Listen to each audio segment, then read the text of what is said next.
Hello everyone, this is Joel Davis with the United Medical Transportation Providers Group and youarethebroker.com. I will try to make this video as fast as I can, as brief as I can. I am between flights, so I got to get out of here to go catch a plane.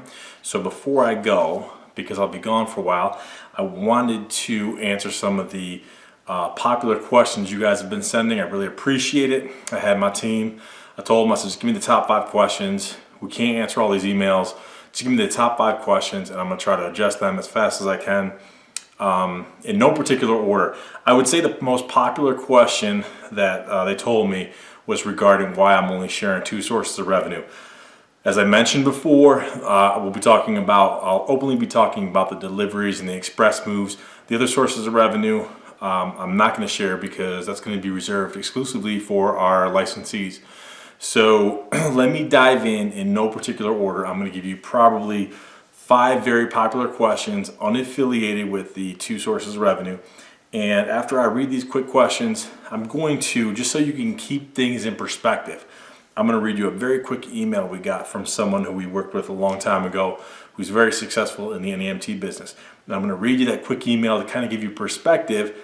So as I answer these questions, I think it'll help offer you a broader understanding of why you want to be involved in your NEMT business and this broker business. So one of the questions, should I operate a broker business and NEMT business at the same time? If making more money as a broker, should I sell my NEMT business? Second question, can I start my broker business under my NEMT business and out of the same facility? Number 3, again, these are in no particular order.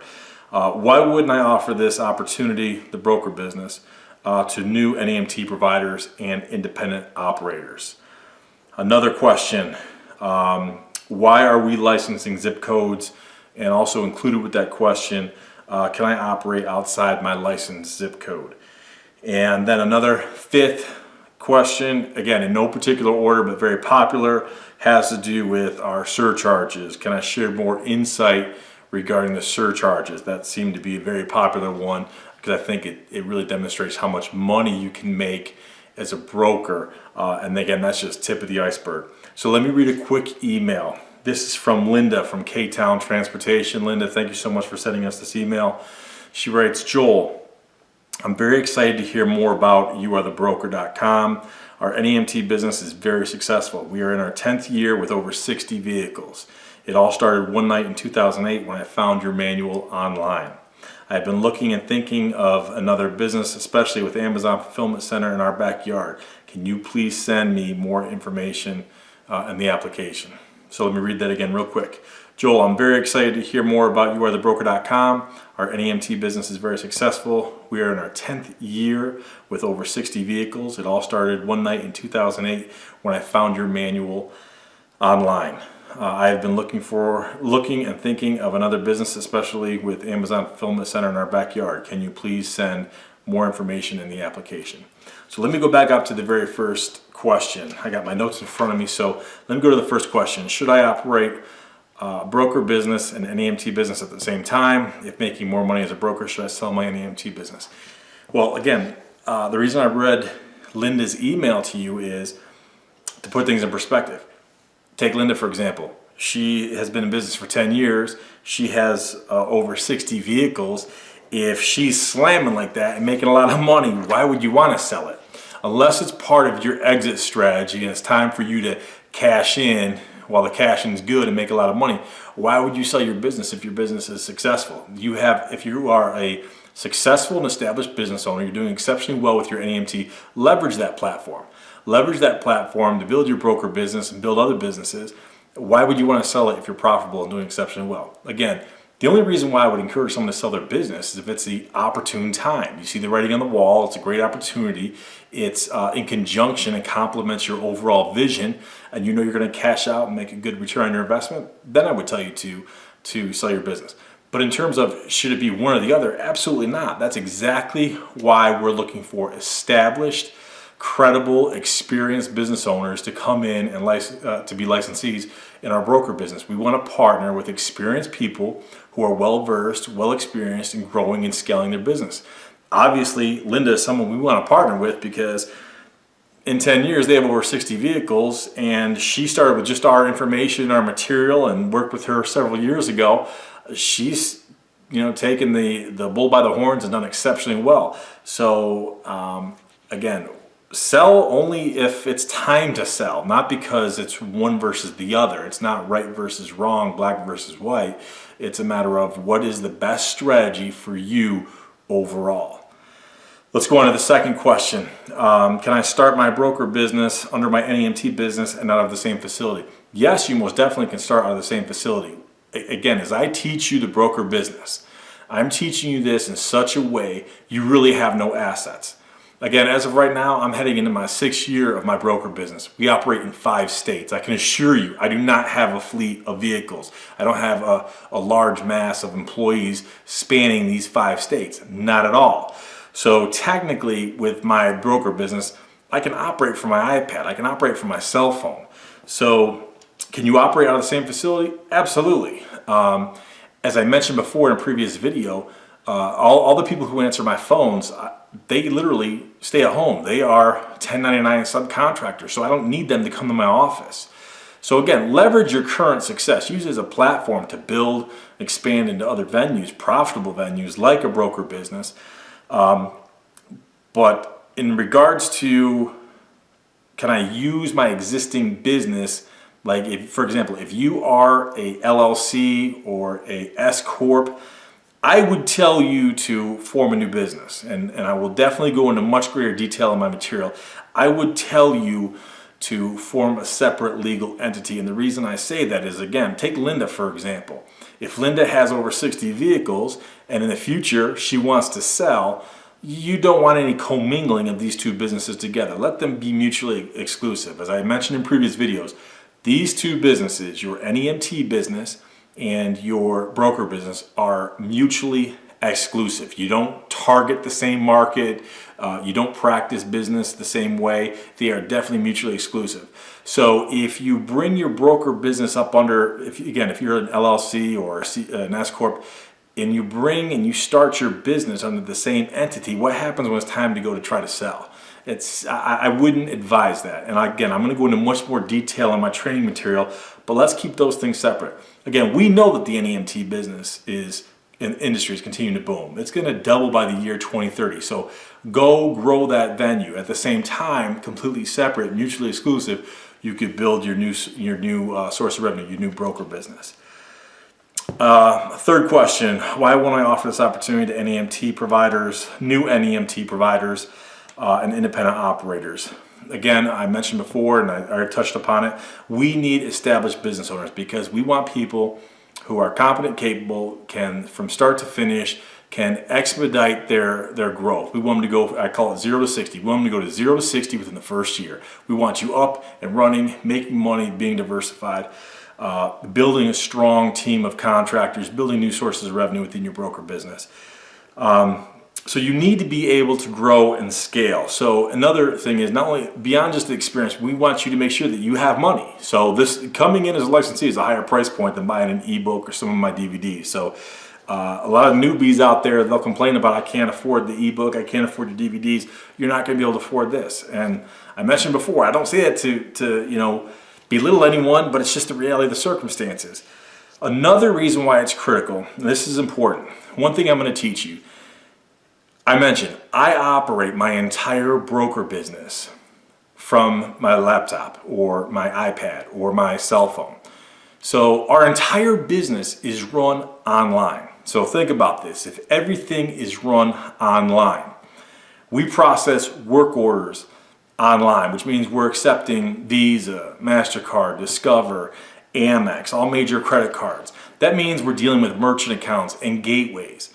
Another reason why this is critical, another reason why you have to be a successful and experienced business owner is because you are literally applying. So we've partnered with an outstanding team of merchant services who are going to be responsible who help process the credit card payments.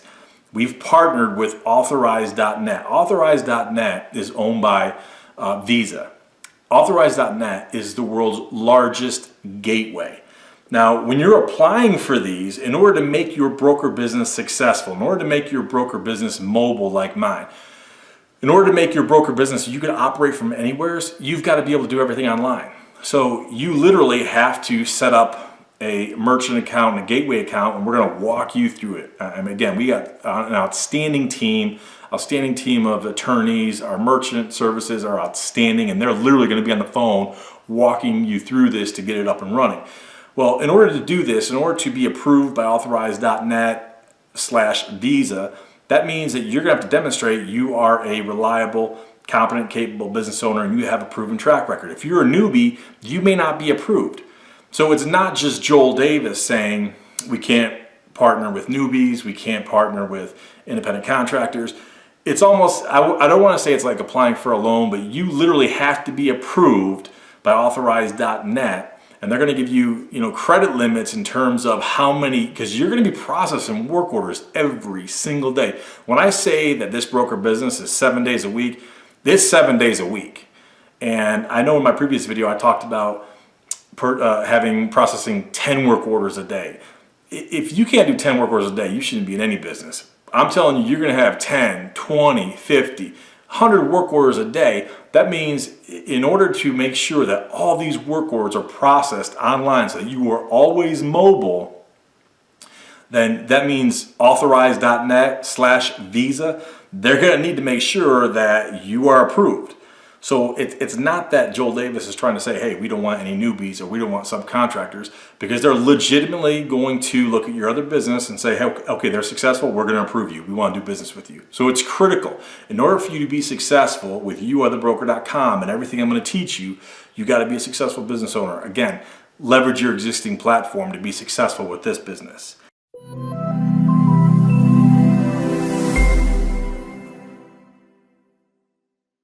When I talk about everything is designed for you to be successful and operate your business remotely, let me put things in perspective for you.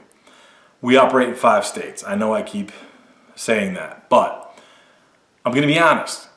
I have not met all of our customers. In fact, I'm going to be honest with you. I have probably over the years met a very, very small fraction of customers. For example, a lot of our large retail customers, yes, I've met with them. I've sat down and had meetings with them. I've sat down and had lunch with them.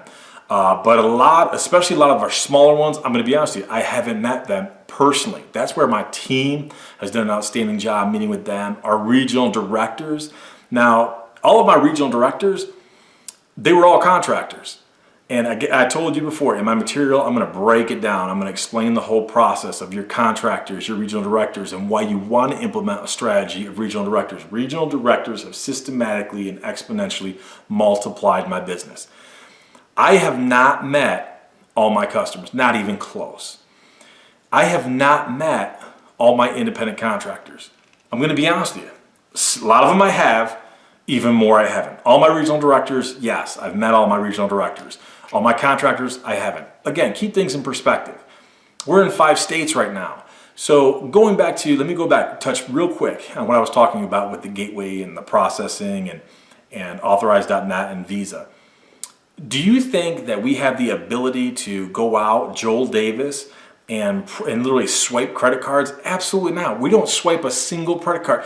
We're talking about thousands of work orders, and we don't swipe a single one. Everything is done online or over the phone. So it's critical that, yes, you're going to be able to be approved by authorized.net and Visa, so that you literally have an awesome merchant account and gateway. Everything is set up online through your websites so you could process your credit cards for work orders anywhere as you want.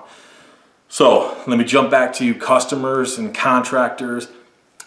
Operating in over a large area like we are right now, I literally do not have the time or ability to go out and definitely meet all my customers, and I can't meet all my contractors. Now, a lot of them I haven't met in person, but we've corresponded via email and text or even over the phone. But I say all these things to keep things in perspective. Again, let's go back to Linda real quick and her example. She has over 60 vehicles operating in her state. She's doing phenomenally well in the NEMT. imagine what you can do as a broker if you're operating over a large area like I am. You're not going to meet all these people. That's where it's critical, absolutely critical. You have a good system, good policies and procedures that allows your business, allows your broker business, allows your broker network to build, grow, and flourish. Let me go to the next question. Why are we licensing zip codes? And then we kind of put in there, can I operate outside my licensed zip code? We're licensing zip codes. So we are only, let me be clear, we're only going to have one licensee per zip code. Now I know a lot of zip codes are big, some are smaller, all over the country. We will only have one licensee per zip code. Now, can you operate your broker business outside your licensed zip code? Sure, you can. Yes, absolutely. I'm not going to lie. Part of the reason we're doing this is because guess what? I'm not getting rid of my broker business. We're going to continue to grow and do well because I'm going to be honest. I'm just making too much money. Why would I do that? I have a great system. I have a great business. I got great people. I'm not going to just dismantle it because you are the broker.com. So literally, I'm going to help protect and insulate my business as well as, which leads to this point number 2, I want to protect our licensees. So there's got to be a strong degree of exclusivity so we can further protect our licensees. Our licensees, I mean, they're investing money. They're going to invest a great deal of effort. We're investing in you. And when you join and you sign up and you become a licensee, again, we literally have team members who are going to be working with you over the phone to make sure that your merchant services account is set up, everything with your gateway so you can process orders anywhere, anytime. We literally, after you study all of our material, you're literally going to have the opportunity to work with some of my regional directors. So my regional directors can literally tell you from firsthand experience how this entire business works, how it works out there in the field with boots on the ground from the very first point of interface with customers. And again, you're going to be dealing with a lot of my regional directors who have a much broader perspective because they deal with a lot of my contractors that don't do just deliveries and express moves. Let's go on to another one here. Last question. Can I share more insight into our surcharges? Great question. As I mentioned before, surcharges are an outstanding strategy. I'm going to be honest with you. When we first started this business, I had no concept of this. So this is something that evolved because the problem was we had a great business going, but I'm cannibalizing my own personal commission to help pay for my overhead. And so in order to build my team, in order to build my quote unquote infrastructure, mind you, I don't have assets, I don't have employees, but guess what? I still have people answering the phones. I'm paying for a lot of the marketing. Where's that money coming from? I was cannibalizing my own commission. So it was a matter of, how do I keep raising rates? What do I do? How can I help defer that cost? So again, when it comes to deliveries, most of my contractors, we're doing a 70-30 split. They're going to get 70%, I'm going to get 30. Sometimes with express moves, sometimes we give them more. We can bump it up to 80-20. And again, it fluctuates depending on where it is. So what we developed over time was we really came up with a great idea of let's do this surcharge because we were working with so many different types of customers. And I'm going to go into great detail explaining the different types of customers in my material and why you're going to want different types of customers. So the surcharge is just one of many key strategies you want to implement. The surcharge is specifically, again, I mentioned in the previous video, we literally go out there and advertise all the time. Make your reservation online, i.e. when you go online through one of our websites and you make your reservation, a work order is generated. Now when you book that order, you make that reservation and the work order is created and you do it on your own, you're going to save $10. So if you call us and we do it over the phone, we automatically are going to charge you a $10 surcharge. Now why did we come up with $10? We just determined it to be a very good tipping point. Less than that may not be enough. Anything more than that may raise enough eyebrows where it could be a problem where someone says, well, I don't want to pay that. So $10 for us. Now you may determine to have a different value. You may want $5, $8, $20. That's entirely your call. You may be in a completely different market where you could say, hey, I can get more than $10 for a surcharge. You may determine you can do less. You may determine you don't even want it. $10 surcharges have been absolutely key for us. I'm going to be honest, we make a lot of money off our surcharges. And what's great about it is it defers my quote unquote overhead expenses. It pays for my people who answer my phone.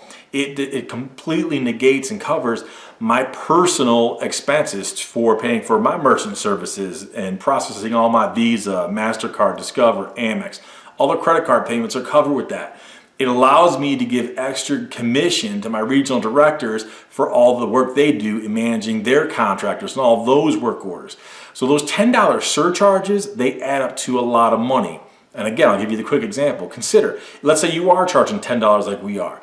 If you have 10 work orders, if you process 10 work orders in one day over the phone, that's a free $100 just for literally answering the phone and processing a work order. Again, that may not, $100 is not a lot of money. $100 a day, that's still not a lot of money. $100 a day, that's what, $700 a week, 36, plus or minus $36,000 a year. But again, those are just for $10 surcharges, answering the phone, processing work orders.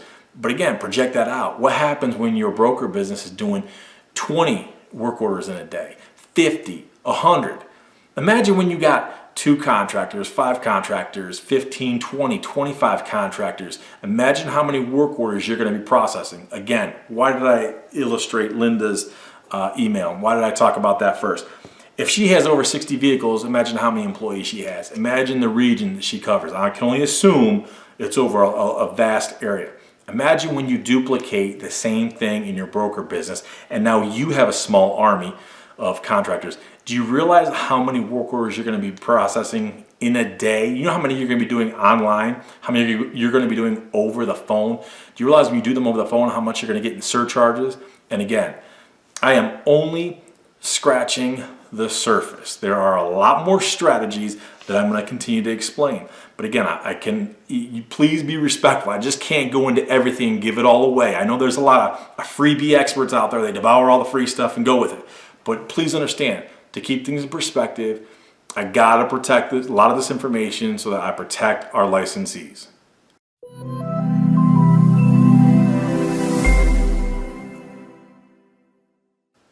Let me thank you for taking the time to watch the entire video. I know I wanted to make it quick. I know I get long-winded. It's because this is a very exciting opportunity. This is a very exciting opportunity and a very exciting time. Again, I started my business in 2012. We're now in 2018. I'm into the 6th year of my business. We're doing exceptionally well. I could go on and on. I don't want to be braggadocious, but I want you to keep things in perspective. I started my business in 2012. Think about how the opportune time, if that wasn't God just opening up an awesome opportunity for us, because what has been so popular in the news over the last 2 or 3 years, I mean, it's really exploded.